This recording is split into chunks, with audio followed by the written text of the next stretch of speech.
shout out sa mga hiluwayang isda diri sa sandihan ng Kantilan at shout out sa inyo at mabuhay ka hanggang gusto mo. What's up guys, for today's video may panibagong vlog na naman tayo ngayon. Speaking na panibagong vlog at hindi ka talaga dito magmamahay.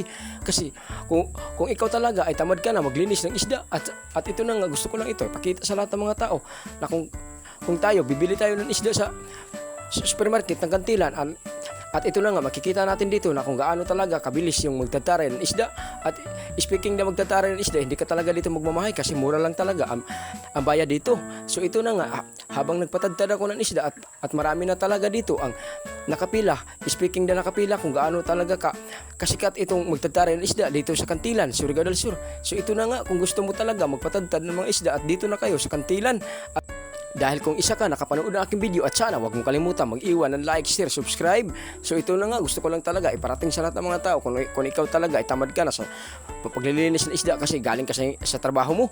So ito na nga, at nirekomenda ko na talaga dito ang tagapaglinis ng isda dito sa Kantilan, Surigao del Sur. So ito na nga talaga, makikita natin dito si Kuya na ang bilis talaga niya maghiwa ng isda. Hindi ka talaga dito magmamahay kung ikaw talaga ay makapunta ka dito sa Kantilan.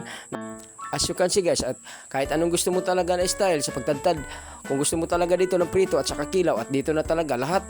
Shoutout nga pala talaga sa tagapaglinis ng isda at mabuhay ka hanggat gusto mo. So gusto ko lang talaga ito iparating sa lahat ng mga tao na kung gaano talaga kasikat ito sila na maglilinis ng isda. Hindi ka talaga dito magmamahay guys kung gaano talaga karami ang tao dito nagpalinis sa kanila. As you can see guys, kung gusto mo talaga ng mabilisan na trabaho at nandito talaga sa kanila kasi pulido talaga ang pagkatrabaho, hindi ka talaga dito magmamahay kasi mura lang talaga ang singil nila dito.